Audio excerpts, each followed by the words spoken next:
Welcome to Your Family Dog, a podcast dedicated to helping families love living with dogs. Here are your hosts, Julie Fudge Smith and Colleen Pelar.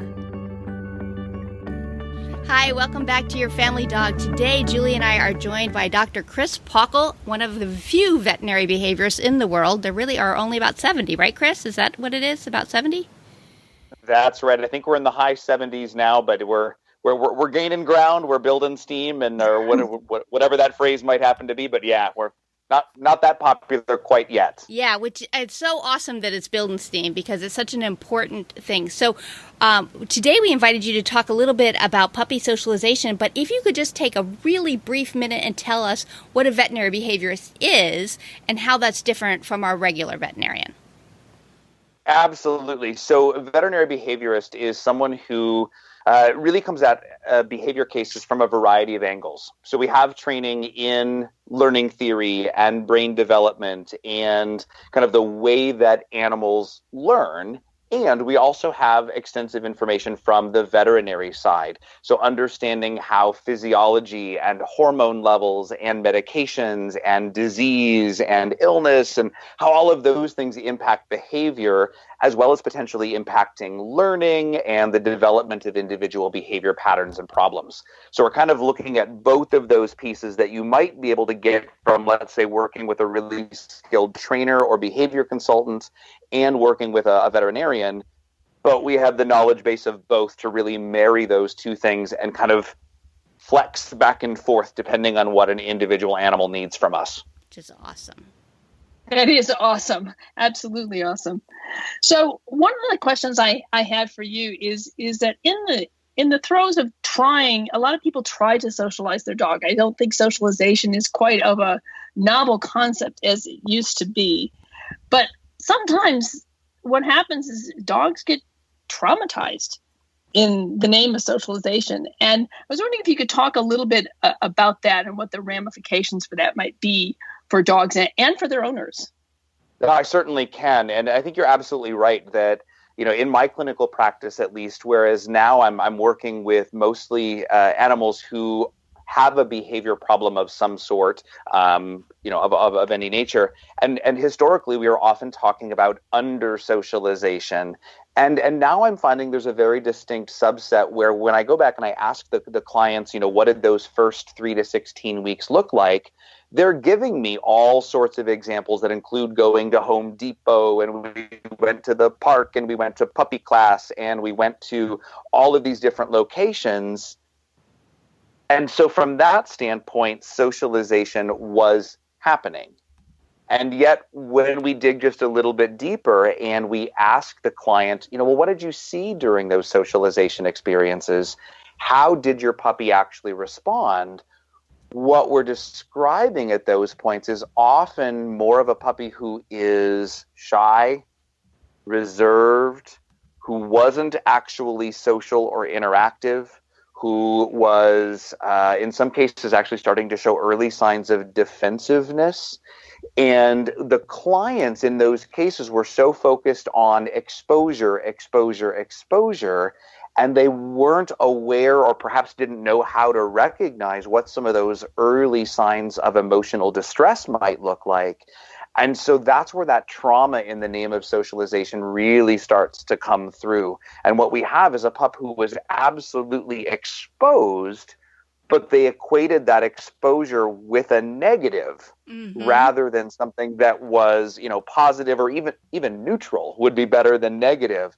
And so we're actually teaching these pups that certain experiences are going to be more than they can handle. And if anything, it encourages them to be a bit more defensive or a bit more avoidant. And we see those patterns that show up in a variety of ways later on. Yeah, and it's all done with his great intentions. Oh, look, he's a little bit worried about big guys, so I took him around a lot of big guys. Oh, not quite. I often liken it to a child's first visit to Santa Claus. Like, we all think that should be awesome, but there are very few men in your child's life who have a long white beard and a big red suit and want you to sit on his lap. And we're like, this is fun, and he's happy. And the children are shying away. And the parents are going, smile, it's fun, take a picture. And the kids are like, ah. That's exposure, not socialization.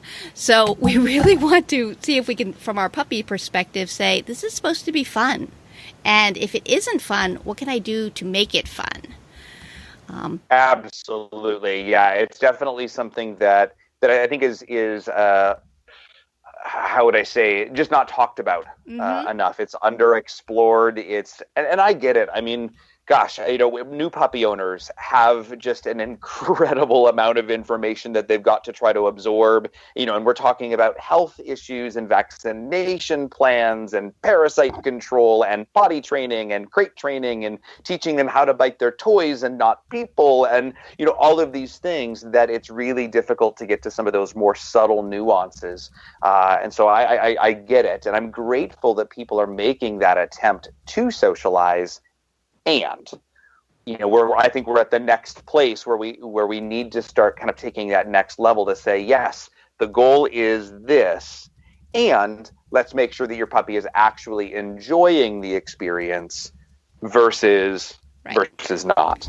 So what happens then if we've traumatized a puppy in our best interests? First of all, how would a person recognize that, I've gone too far? And then if we've gone too far, how do we deal with the after effects of that? What are your suggestions? Great question. And I think it's going to depend a little bit on where and when we recognize that we've gone too far.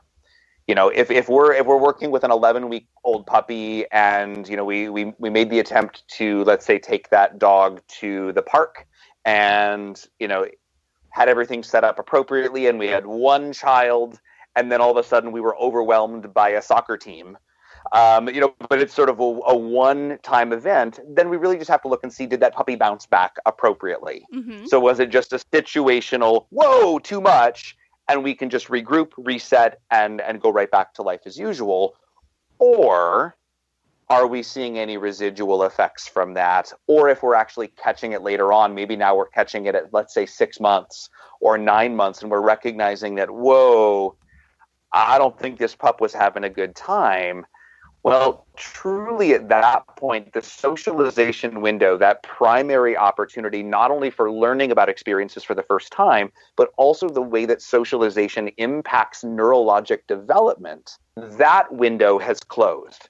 And so if we're catching it truly after the fact, weeks to months later, we may really be looking more at desensitization and counter conditioning more so than socialization at that point in time. And that's really where we kind of have to figure out, what does this particular dog need? Is it naive enough that we can say, okay, let's just try again? Yeah. Or is there enough of a negative response that we say, gosh, now we really have to break this down and do all of the desensitization and counter conditioning steps that we might do with other animals as well? Well, one of my questions is what happens if a dog has more than one traumatic experience? So if you're frightened by a child at the park, that may be difficult for the dog. But what if you're walking on the way home from the park and some kid comes flying by on a scooter and startles the dog?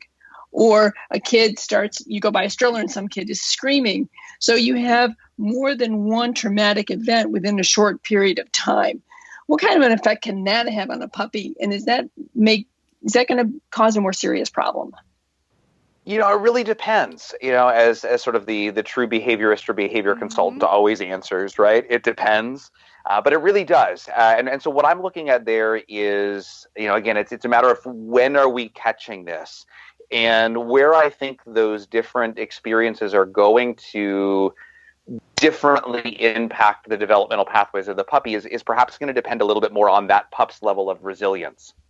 So if we have a pup who has almost an immediate bounce back, who spooks and startles, gives that little puppy version of a shake off, and we're right back into full engagement again, then having a couple of different bad experiences may not have much in the way of any sort of reaction. With that being said, if we have a pup who has either not recovered yet and then gets spooked or startled or scared or overwhelmed again, we may be seeing something more of a trigger stacking event. And the worry that I have there, if the pup hasn't fully recovered, is that, gosh, it might have even been that had the only negative thing been that scooter going by, the pup might have actually handled it okay. But the fact that they were already a bit above, maybe not over threshold, but they weren't back to full baseline comfort either. They were still just a little bit more susceptible. And so they responded in a negative way to that second trigger. And that's where I think we can really get almost a cumulative impact. Mm-hmm. And that's where it really becomes relevant that, at least to a basic level, pet owners are able to determine, is my puppy, red, green, or yellow, basically, green light, soft, wiggly approach, yellow, maybe just a little on the tentative or slow side, or red, truly frozen, non-responsive, or avoidant in those situations. And I don't think that every puppy owner necessarily needs to know every single body language cue that might be ever displayed by any puppy, but they probably need to have at least a basic vocabulary of what that's likely to look like for their puppy, so they can make a judgment call, just like we would with kids, to say, hey, you know what? This is a bit much right now. Let's pause, let's regroup, and let's try again. Yeah. And perhaps with a different plan when we try again. Yes, absolutely. But I was wondering if you could talk a little bit more about trigger stacking, what that is and how that would affect a dog. Because I think that's something that most people don't think about, that there may be more than one thing that is causing it a behavior problem. And if you put those things on top of one another, then your reaction is going to be more severe. But if you could just talk a little bit more about trigger stacking and what owners might be looking for, or what that might mean for them, that would be great. Yeah, absolutely. I think that trigger stacking is one of those things that, at least in my experience, is easier to identify after the fact. Yes. Than some yes, in the moment. Which is hard because it's already happened, so there's nothing we can do about it at that point. But what trigger stacking really refers to is, let's say we've got a puppy who is a little bit tentative around, let's say, an unfamiliar adult man. And so they're just a little bit cautious or a little bit tentative, but they're okay. They're quote unquote fine around that man. But now let's say we're also at a park, and we happen to be at a park that's next to a major roadway. So now we add in traffic noise. And if traffic noise was the only thing that puppy was experiencing, maybe that puppy would also be, quote unquote, fine. But when we add, let's say, the unfamiliar man to the traffic noise, to, add in multiple other triggers if they're present, we can basically exceed that individual puppy or adult dog's ability to cope. And a little bit of this plus a little bit of this and a little bit of this and a little bit of this, and all of a sudden it's just too much. And that's where we really see trigger stacking in its sort of the classic sense of the word. And what it usually means, and actually what I find when I'm talking with a lot of my clients, is that it comes across as a pup who seems to be maybe even almost unpredictable. They were fine with this guy, but they weren't fine with this guy. They were fine with the traffic over here, but not over here. And it's not until we tease out the individual variables that we say, oh, this is a dog who has a couple of little triggers that when added together, it has a much bigger impact for that pup. But again, that's after the fact. Mm-hmm. So it's harder to recognize. And so, I think that's great to understand. And yet I tend to go right back to body language, that we don't always know in the moment what it is that's causing that emotional shift. But if we're recognizing the body language that the pup is showing us, we can at the very least just sort of regroup and try again, perhaps a little bit more intentionally with a plan. Right. And one of the things when I'm talking to people about trigger stacking, it's for them to understand that there's more than one thing that their dog is sensitive to.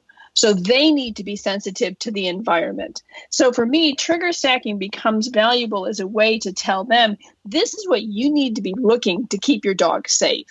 So if you're at a playground that's by a busy road, you might want to be in the back of the playground, as far away from the road as you can be, and not allow strangers to come by him or whatever it is. So you're right. You kind of find out about it afterwards, but it can help owners set up a better plan for their puppy. Yeah. And so that the counter conditioning you're going to have to do is going to be more effective because a dog's not going to be in the overwhelmed state.